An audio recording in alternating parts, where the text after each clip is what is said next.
So, you found your way back. Don't look too closely at the photographs tonight. It is time for chapter 88. Photographs freeze a moment. They capture what was present at a specific point in time and hold it fixed within the frame.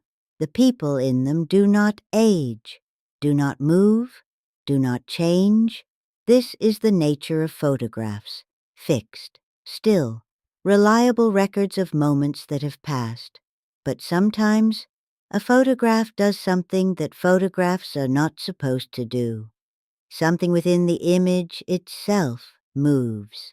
Not the frame, not the paper within it.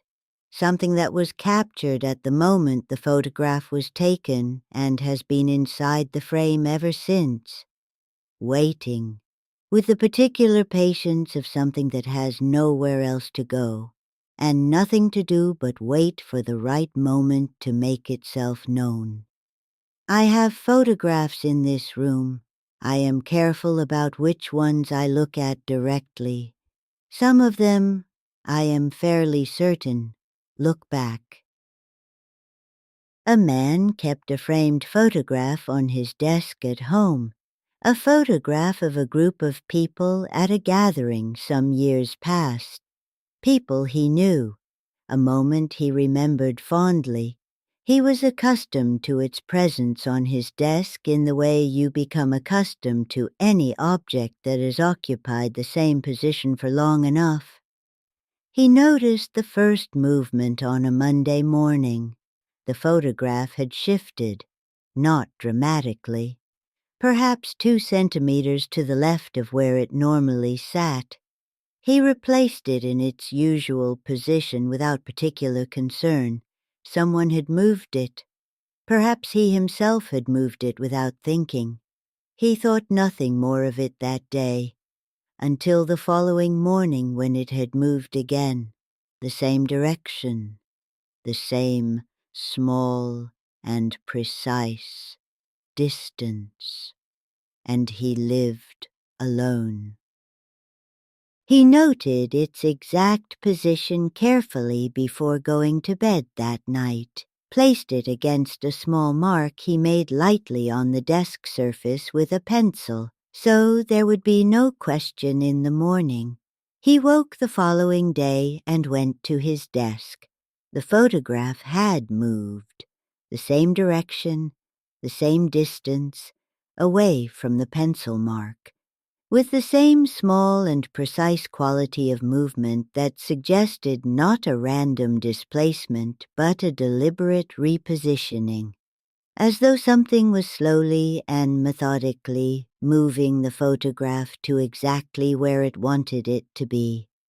He examined the photograph carefully that morning and noticed something he had not registered before. In the background, partially obscured by the people in the foreground, a figure he did not recognize, standing slightly apart from the group. He had no memory of this person being at the occasion, could not place the face. If these stories have found their way to you, if you find yourself returning to this quiet room, there is something small you can do, like and subscribe.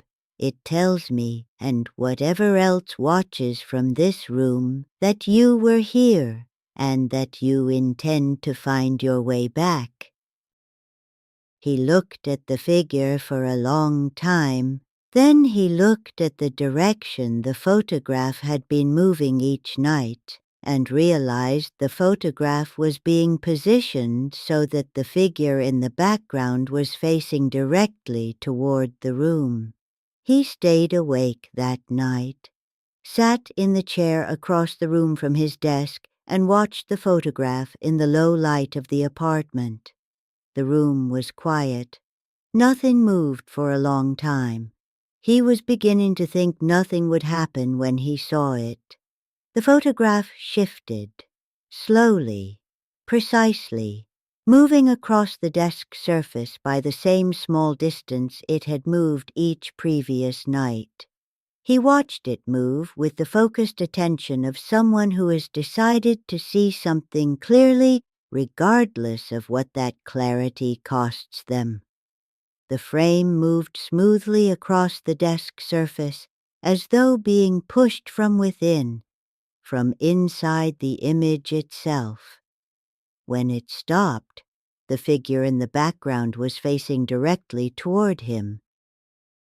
He removed the photograph from his desk the following morning, placed it face down in a drawer, and closed the drawer. The photograph did not move again after that. Or if it did, he could not see it moving from within a closed drawer and found this an acceptable arrangement. He kept the drawer closed, did not open it more than necessary, and did not think too carefully about what the figure in the background might be doing in the dark of that closed drawer, simply facing whatever direction it preferred, with the same patient and deliberate attention it had always shown, simply no longer visible, which was, he had decided, sufficient. He told it quickly, the way people tell things they want to get out of their mouth and behind them. He said the thing that stayed with him most was not the movement of the photograph. It was the figure in the background, the one he had not recognized, the one that had no face he could place or name he could supply. He said he had looked at that photograph many times over the years it had sat on his desk, and had never noticed the figure before, which meant either that it had always been there, and he had simply never looked carefully enough, or that it had not always been there, and had arrived at some point during the years the photograph had been sitting on his desk, quietly, without announcement, the way things sometimes do. He did not say which possibility he found more unsettling. He did not need to. Shakkoi, the thought of it, cold in a way that a closed drawer does not entirely address. I think about photographs that contain things their subjects were unaware of, a figure in the background that no one remembers being there, standing slightly apart, partially obscured, with the quality of something that understood it was being photographed and positioned itself accordingly. Most such figures have ordinary explanations. A stranger who happened to be in the frame, someone the photographer simply did not notice at the time. But occasionally, in certain photographs that have been sitting on certain desks for a certain number of years, the figure in the background has a different quality entirely, a willingness to make itself known, through the only means available to something trapped within a frame, a slow and patient movement, night after night, toward the light, toward the room, toward whoever sits at the desk, until it is finally facing them directly, and they finally see it and understand that it has been there all along. Ndanyaa. Some things wait a very long time to be noticed. I understand that particular patience more than most. Another whispered story from Japan, shared quietly here beside the kotatsu. Look carefully at the photographs you keep, the ones that have been sitting in the same position for a long time. Look at the backgrounds, the edges, the spaces between the people in the foreground. Look for anyone you do not recognize, anyone standing slightly apart. And if you find such a figure, note which direction it is facing, and check again tomorrow morning. Not because you will necessarily find anything. Most photographs are simply photographs. Most figures in backgrounds are simply people who happen to be there. But occasionally, in certain frames that have been sitting in certain positions for long enough, something has been working quietly toward the light, one small movement at a time, and has been doing so for longer than you have been sitting at that desk, waiting for you to finally look closely enough to see it and understand that it has always been there.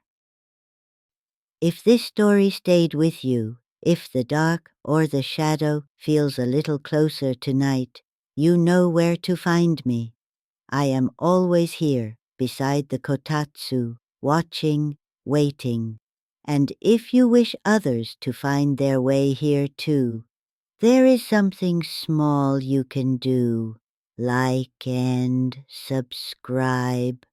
I would not object.